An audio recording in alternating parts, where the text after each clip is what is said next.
my neighbor. Strong, the powerful Mark Victor Hansen has returned to LifeBlood, and he's brought his wife, Crystal Dwyer Hansen. Welcome, Hansens. Thank you, George. We're so happy to be here with you today. Honored to be back, sir. Yeah, excited to be with you both. Crystal is an international speaker, a researcher, a corporate consultant, an author, an entrepreneur. She's an expert in human potential. Mark is a worldwide best-selling author. He is America's Ambassador of Possibility, a speaker, humanitarian, and a philanthropist. And they are the authors of Ask: The Bridge from Your Dreams to Your Destiny. There it is. So thrilled to have you both on. Do y'all do a lot of interviews together, or?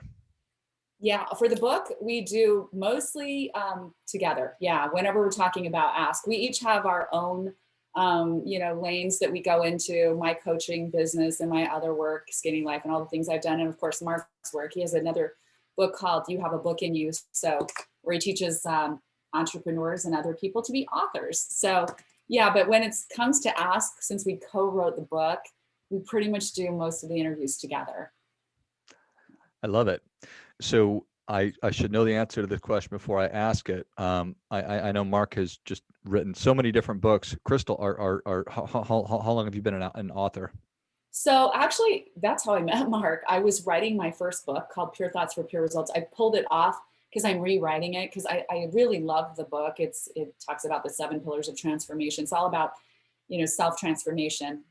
But my mom had sent me, so that was like, 13, 14 years ago. And I was writing my first book, and my mom sent me to a book event that was being sponsored. In fact, she's like, you need to go to this book event. I got this email. And she goes, and there'll be publishers and publicists, and Mark Victor Hansen will be there. And I'm like, whoa, Mom. I was like, when is it? And she said, oh, it's the day after tomorrow. And I go, oh, they're sold out. I'm sure I can't go. And she's like, well, just call. I'll watch the kids, because I was recently divorced. And so I was like, okay, just to humor my mom, I'm going to call the promoter of the event. I called thinking the assistant's going to call me back, or they just leave a note.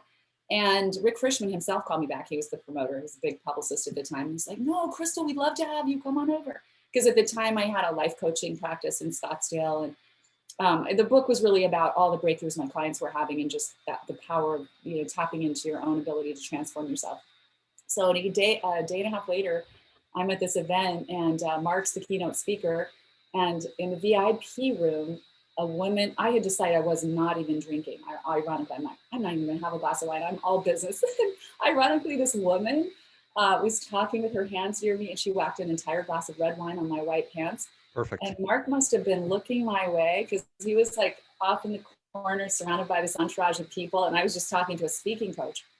And he breaks out of his crowd, and he runs over, rushes over to grabs my hand, and he goes, I think I know where the club soda is. Here, let me help you find some. And so I just looked up at his stuff. I'm like, okay, thank you. And he kind of led me out of the room, and he actually knew where the kitchen was. And so, we got the club soda. He struck up conversation, and just, was asking what I do. And I told him about the breakthroughs my clients were having, and this book I was reading. He goes, there's something about you. I feel like you could really help a lot of people, especially women. And he's like, I'd love to hear more, but I'm starving. Have you eaten dinner? And I'm like, no, actually I haven't. It's 9:30. And he's like, if you'd like to join me for dinner, but let's leave the property, because people will be surrounding me all night, So I ran up to my upstairs. I go, I need to change these out of these pants. Run upstairs, call my mom, and I go, how are the kids, Mom? And I have to be quick. You're not going to believe this. Mark and I'm going to dinner with Mark Victor Hansen. And she goes, I knew it. I was like, really? You knew it. Okay. So crazy. That was when my first book, You want to hear the second part of that, George? Yes. So obviously I want to get her off the property, because, everybody wants 2 minutes, because everyone's got the next bestseller. They're going to go on Oprah. They're going to do more than me. And God bless them. I've set the benchmark at $500 million, but I'm going to do $1 billion, because I'm going to live to be 127 with options for renewal, like I told you. But we go to the #1 restaurant in Hollywood, and it's got tons of people in line. They go, $100 bill won't get me in. So we just walk up innocently, and the guys are looking at the protrudeness emanating out of every pore of my wife to be's body. And he said, okay, I give up. who is she? Now remember, we're teaching ask. So I say, you don't recognize her? Now the guy's on steroids going through People Magazine and Vanity Fair. And he said, okay, I give up. Who is she? I said, now we're both of Danish descent. So I'm joking. I said, well, she's a queen of Denmark. He says, Totally no, kidding. Totally kidding. And he said, no, she's not. And he goes, oh my God, she is. Who are you? Back to questions. I said, who travels with the queen? He said, hold on, you're the king. I'll have a table for you like that. And 50 people have been waiting an hour, 2 hours, didn't have a table. We get the best table. We have the wonderful chef come out in houndstooth because he assumes we're royalty. And by the way, from a spiritual point of view, we're all royalty. We're all made in the image and likeness of God. So we're all royalty. I just don't happen to be the king or queen of Denmark, the two of us. I know. I think when he was rushing us back, we're like, well, I think it's too late to stop this joke. Let's just roll with it. Yeah. So, It's been a fun story ever since. Yeah. And then later that night, you were on a plane to Las Vegas and you got married. That's not what happened. No, we took our time to get married. We really, because I was like recently divorced. And I'm like, I got my whole summer planned. I'm not really ready to date yet. But he was so great about it. He'd send me, we started communicating. He'd send me these great emails and always sign them in friendship. But we started talking. We started having conversations. And I think that was pretty amazing because we got to know each other so much better at a real heart and soul level before we ever really had, we had that dinner together and then we didn't, I said at the end of the summer when my kids feel more comfortable with this situation, I planned the whole summer with them. We were traveling. I was taking around to kind of distract them and just have fun from, the pain of divorce. It's always not fun for kids. So, so at the end of the summer, I'm like, okay, kids are back to school. Now we can date, but we already knew each other through phone conversations. Sure. It's really cool. I love it. So how was it actually then working together to write a book? So that's a whole nother level of just something different. It's like working with your spouse is a unique opportunity and challenge. And I'm sure that writing a book is as well. Right. I mean, Mark and I are really blessed because we tend to work really well together. We work on all of our other projects. I mean, we each have our own lanes, like I said, our own zones, and we'll write our own content and stuff, but we work together on so many things. And we both really embrace this concept of asking because we're so blessed to meet so many people all over the world, truly. I mean, we love people, we love traveling, we love, people from all countries, and we meet thousands of people. Before COVID, and but now we'll travel again, of course, we're starting to. But what we find with people is they don't understand how unique and talented they are. Like most people have 4 times more talent than they'll ever use in this lifetime. And they just don't get it. And we would question that, like, why is this guy's amazing and he just doesn't see it? He should be running a city or, have his own company and he's barely squeaking by, or this woman is so incredible. And we're like, what's the difference? Like, what was it within ourselves? Because our lives haven't always been perfect, we both have had a lot of adversity, challenges, upset. And what it came down to, we were like, if we were to help you, what's that one little thing? And as we started like going back and forth, telling our stories to each other, reminding each other, it's the ability to ask your way forward. Because when you're stuck, you don't know where to go. You don't have answers. Okay. So then you need to start asking those questions. And then what we determined is that there are actually 3 channels through which we all need to learn to ask. And those distinct channels are ask yourself, ask others, and ask God. And each one of those channels is equally important and will keep taking you along on this journey and just keep opening up your life when you feel like your life is just completely closed down. I think it's, I think that you've written just a really beautiful book. I think it's a very, very accessible book, and I think it's extremely important. So, because there are you mentioned that people are 4 times roughly more talented than they're actually able to express. And that probably manifests itself all over the place, right? People just don't live up to whatever expectations they don't lead or don't get the level of happiness that they're looking for, or success, or whatever those things are. And there's so many different reasons for that. And I think that it takes time and it takes courage to do a lot of the work that you talk about that needs to be done in the book. What is it that that you see stopping people? Is there a certain stage of this process that is hardest for people? Great question, George. So 3 parts to what you said. First of all, the whole title of the book, Ask, which everyone says, well, that's tautological, which means self-evident. Well, it's not self-evident. You tell how to do it, and we're the first ones to detail it.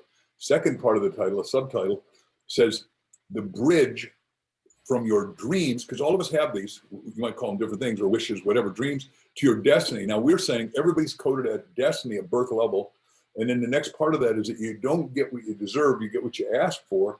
And we've all been in COVID lockdown. Now, we're not talking about just the people here in Scottsdale or the people in America. We're talking about 8 billion people have been incarcerated, I would call it, in a cocoon. Now, you know, a caterpillar goes into the cocoon, the chrysalis, and then comes out a beautiful butterfly. We're finding out that the only people that get to be their butterfly is if you learn to ask these profound, self-revelatory, self-revealing questions. Because when you ask, you have illumination, you have insight, you have solution, you have desire, you have ambition come back, and it sort of wakes up your soul, if you'll forgive me. And so the second or third part of the question you asked is that the roadblock, each and every 7 roadblocks to asking, and it, first of all, is worthiness, you know, because you don't feel self-love, or you beat up as a kid, doubt, you got fear, you got indecision, forgive me, you've got naivete, you've got excusology, all the way to you're not connected, so you're disconnected. And so many people live by their cell phone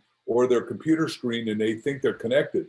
We really now know unequivocally, based on all the EQ stuff from a guy who traveled all over Asia with talking, that you need socialization. We need physically to be with you. That's why the suicide rates are going off the Richter scale, right? And they need to start talking to people. And husbands and wives need to read this book and go over every question.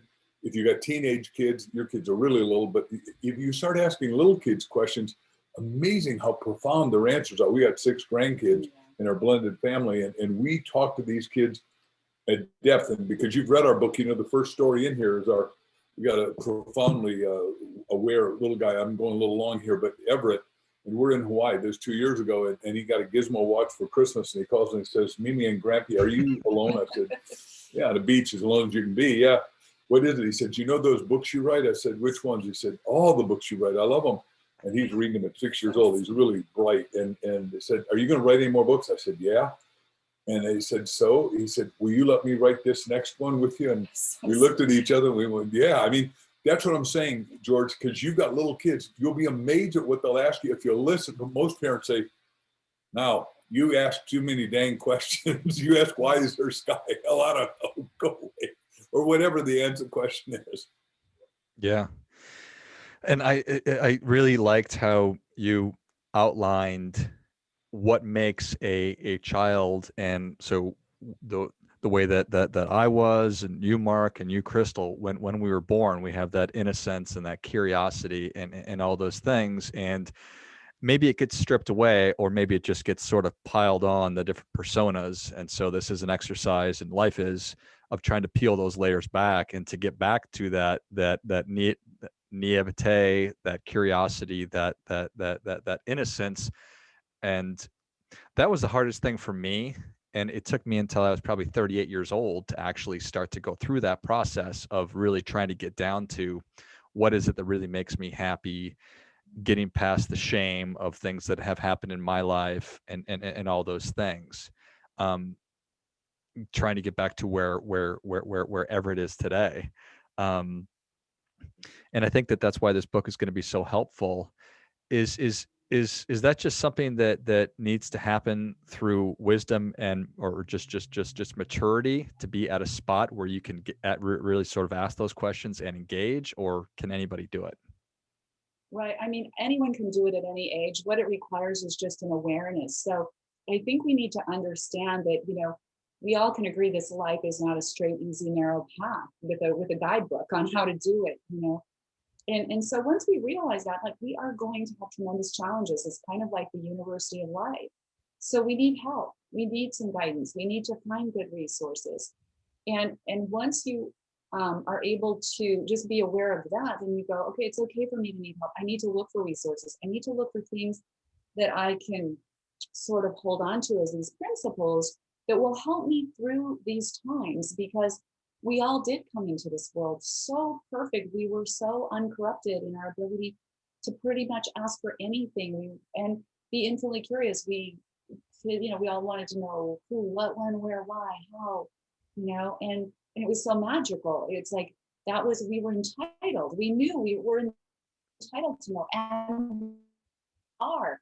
We shouldn't want to know everything. That is the discovery of life. That is how we evolve as human beings. That's why children evolve so quickly. And then depending, like you were saying, how we were parented, what happened in school, we got shut down, you're asking too much, just take directions, don't ask unless you're called on. Companies, we're not interested in your opinion, just do what you're told. And so basic life rejection just starts to cause us to question ourselves. We get all of those 7 roadblocks that Mark was talking about, the unworthiness, the doubt, the fear, or we're just naive. We don't know what we don't know, so we never even ask about it, and pretty soon we're standing there as adults, pretty much terrified to ask anyone anything, and almost ashamed that we don't already somehow have all the answers. You see this in people, like we don't want to reveal that we don't know. How sad is that? That is a huge departure from when we came in and we're like, yes, I want to know because I don't know. And imagine if we could just integrate that beautiful uncorrupted ability to ask. And that's what our goal is for people, is to really open yourself up to that and not be afraid to ask, especially the asking others part. We said, ask yourself, ask others, and ask God. People seem to be so scared to ask other people things. Why is that? Just conditioning? Yeah, it's all that conditioning we were talking about. And it's so funny how universal it is, because we looked at all the studies when we did this book, and pretty much everyone going into the study felt the same way, that if they ask someone for help, information, advice, or assistance in doing something, that they would be perceived as being stupid, ignorant, uninformed, because they don't know, or pushy and obnoxious.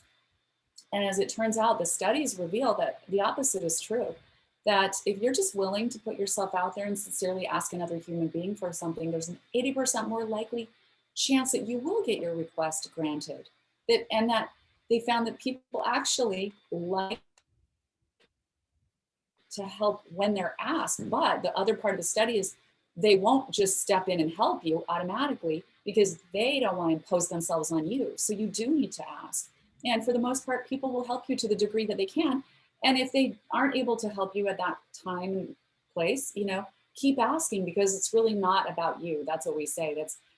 We personalize everything. We're all a little bit narcissistic, honestly. So we think, oh, they hate me, it was all about me. No, they probably, just got some bad news in their own life, or something, they're struggling with a family illness, or their kids acting up and they can't stop thinking about it, and they're just distracted, and they just don't have any more to give right now, or they can't help you. But don't take it personally. It's about them. It's not about you. And just keep asking, because there are some great stories in the book that really are great examples of when people kept asking even when they were scared, and the miraculous things that happen when you do. Yeah, that may be my favorite part of the book, is all the wonderful stories. And I think that's essential. People can really be hearing that these other human beings have actually done these things, and that we're not alone in it. But I know that you've also done such a wonderful job of laying out each step by step, and giving sort of exercises and the actual questions you need to be asking yourself and asking others, and then asking God. And I know that people are going to read this, and they're going to want to, like me, go through this work just as fast as possible, and start enjoying the benefits. How do you counsel people to say, okay, this is not just one and done, this is a lifetime pursuit, and you need to be patient, because you might not get the results that you want ASAP? I love your questions last time and this time. So let me just answer it in the biggest way possible, and say, first of all, we encourage everyone to get a copy of Ask, and they were sold out. One of the best places.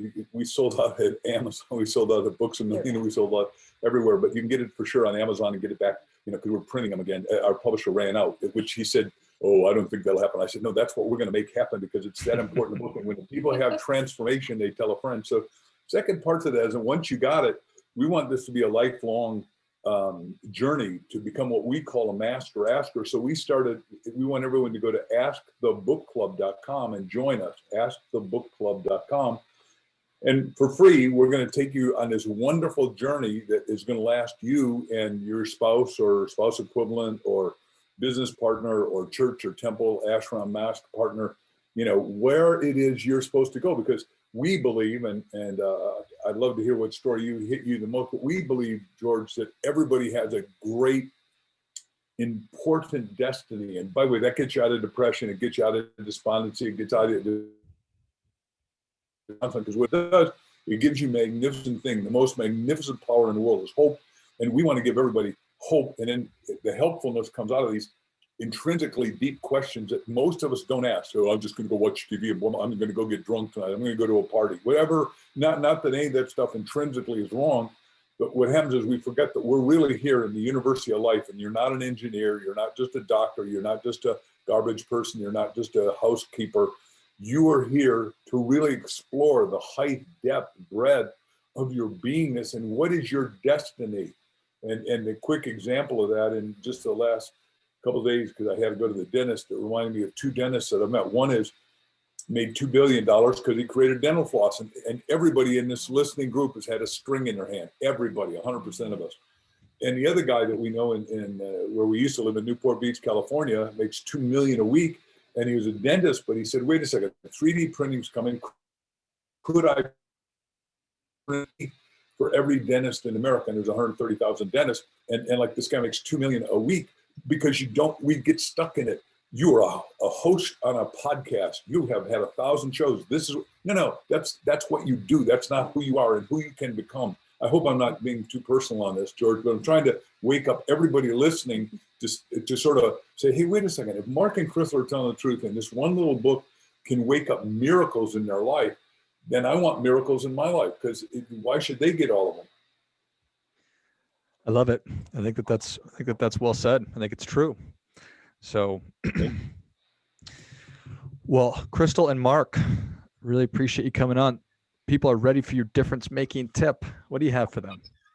I would just ask people to remember that there is no mechanism, truly no mechanism, that has the ability to reveal what is hidden like asking. So if you're stuck, you're despondent, you don't have the answers, start asking. And I would add to that, George, that, we're saying ask yourself, ask others, and ask God. But let's just do the one spiritual one. All three are equally important, and all three work in a triangle that are self-stabilizing. But to ask God, go to your deeper self before you go to sleep at night and 400 times say, God, what's your destiny for me? God, what's your destiny for me? God, what's your destiny for me? And when it comes out, make sure you got pen and paper and tell your sweetiekins, hey, I'm going to wake up. If Mark and Crystal are telling the truth, and it sure works for them and George and a few other people, I'm going to have to write this down, and I got to write it down in detail when it comes, because it's like a wet, slippery fish. It'll get away. And your deeper, profound inner self knows what your destiny is. I don't know. You may or may not know. And a psychic doesn't know, or a spiritual leader may not know, but your inner self, your higher self, your God self is so connected that it'll tell you, this is what you're supposed to be doing. And that's why I went bankrupt years ago and had a problem, so I could get into what I'm supposed to be doing, which is talk to people that care about things that matter, that would make a life transformative difference. Well, I think that is great stuff. That definitely gets, come on, 400 times, Mark? Yes, sir. By the way, it's what you said is so correct, George, is that we're layered with so much, forgive me for using a classic colloquialism, of garbage, right? Being told this and that and that. That's why you got to penetrate, permeate, fill the inner spaces of your mind. Go to your inner knower is robotic. There's a conscious, subconscious, superconscious, God conscious, and to get to the higher levels, you got to go deep, and the repetition of the question is what gets you there. Love it. Well, thank you both for coming on. Where can people learn more about you? How can people engage? Give us the website again. So you can get the book at Amazon or Barnes & Noble, either one, or some of the small indies have the book too. So look, if you support independent bookstores, that's a good idea too, but it's always easily available on Amazon. I'm at crystalvisionlife.com. I've got a free resource there if anyone wants to go check that out. And social media, Crystal Dwyer Hansen. It's a bit of a tongue twister, but I love you know, you follow me there. I love to answer messages and things like that because I like to help people moving through their journey. And of course, Mark Victor Hansen. We're on Instagram, Twitter, all of the above. You know, Facebook, everything. And then we have one other, and that is HansenInstitute.com. If you want to write a book, oh yeah, and I believe absolutely everybody has got at least a book in them, if not books and plays and documentaries and movies. And we just want to help everyone explore the full height, breadth, and depth of their exciting, infinite potential. So what is Hansen Institute? Yeah, HansenInstitute.com, and there's great videos there, and we give you free gifts. We got all kinds of cool stuff. Love it. Well, if you enjoyed this as much as I did, show Mark and Crystal your appreciation and share today's show with a friend who also appreciates good ideas. Pick up a copy of Ask, the Bridge from Your Dreams to Your Destiny. Go to crystalvisionlife.com. Check out the HansenInstitute.com and go to askthebookclub.com as well, and get on the path and then ask God, what's your destiny for me? 400 times, and then do it another 400 until you get there. Thanks again, Crystal and Mark. Thank you so much, George. Such a pleasure to be with you. A joy to be with you. Thank you, George. And everybody listening. And until next time, keep fighting the good fight. We are all in this together.